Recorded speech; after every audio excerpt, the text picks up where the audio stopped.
Hello my dear students. So we are going to discuss certain topics in renewable energy in agriculture engineering. So we know very well renewable means it's actually a process where we are going to get it again and again. Okay. So now we'll be discussing certain topics that is called biomass conversion. So what is actually a biomass conversion means it's actually the process of transforming biomass into energy such as heat, liquid fuels or otherwise gases. Okay. So we know very well biomass is a renewable resource and it can be converted into a variety of technologies. In that we have three types: the direct, the thermochemical, biochemical.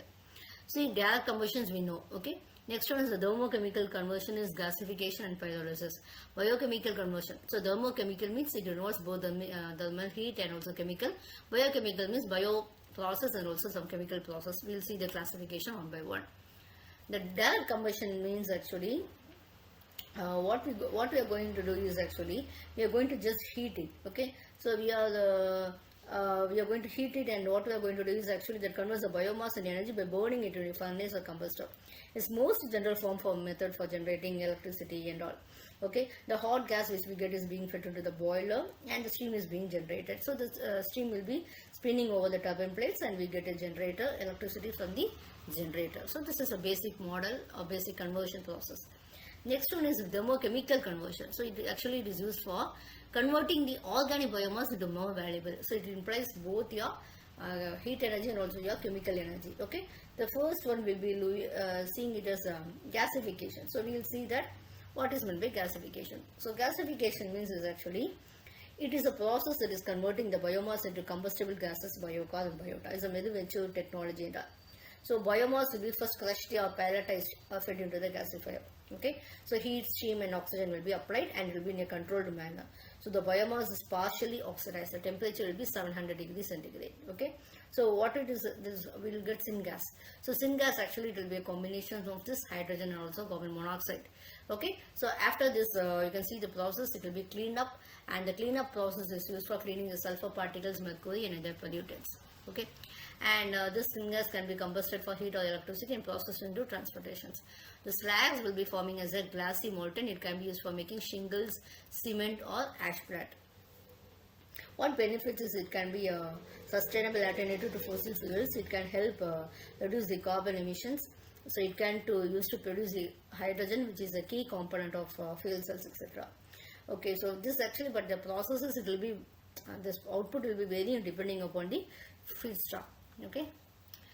Next one we have it as your pyrolysis. So pyrolysis process, what it is actually, pyrolysis actually it is using heat to break down the biomass into bio oil, biochar and also combustible gases. Is used for producing energy, and also how it is working is the biomass will be heated in oxygen free or oxygen limited environment. The temperature will be 200 to 300 degrees centigrade. What happens is this will have a chemically alert atmosphere. So what this only we are doing this. Okay, so this biomass thermally decomposes into bio oil, biochar and also the combustible. Bio oil means is actually a liquid that can be refined into biofuels, fuel additives and all. Biochar means it is actually a solid that can be used as a soil amendment to increase the plant growth and etc.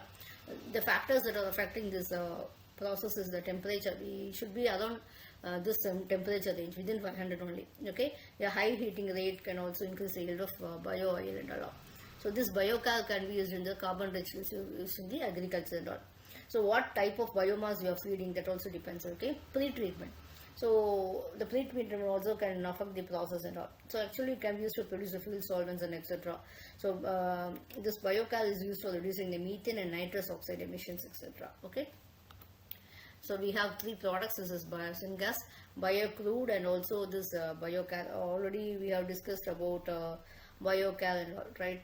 So what is actually this biocrude means? This biocrude is nothing but it's a synthetic liquid biofuel that can be used as a substitute for petroleum crude oil. Okay, so these are the components obtained from pyrolysis.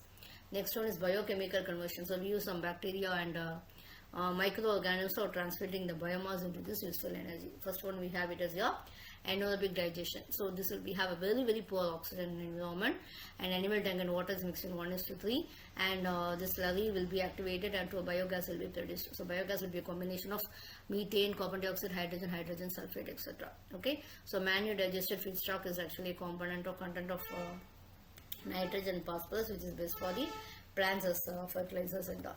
Okay, so next is fermentation. So involves the conversion of a plant's glucose or carbohydrate into the alcohol or acid. So what happens, yeast or bacteria enzymes will be added to this, and ethanol which is produced, which can be used as a fuel. So this is actually this fermentation process can also be used as a cattle fuel. Okay, so we have had a very good glance over the biochemical energy conversion process. Thank you. Meet you in the next video.